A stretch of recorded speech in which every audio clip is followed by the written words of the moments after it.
নে ভাত বাড়ছি, তোরা খেতে আয়। বাবাকে ডাক, ভাত খাবে।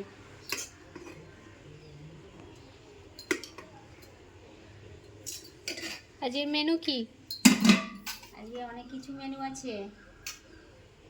মাছের ঝোল আছে, বাঁধাকপি আছে, চিকেন কষা আছে, এদিকে বেগুন পোড়া আছে।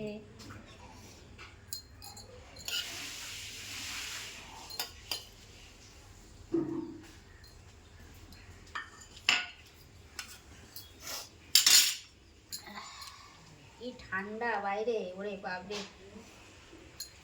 এত ঠান্ডা।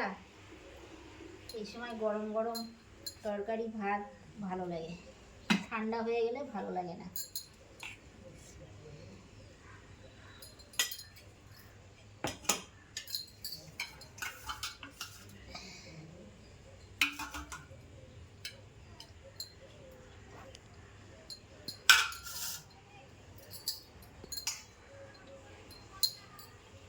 নে তোর বাবার ডাক, তোর বাবার ভাত বেড়েছি।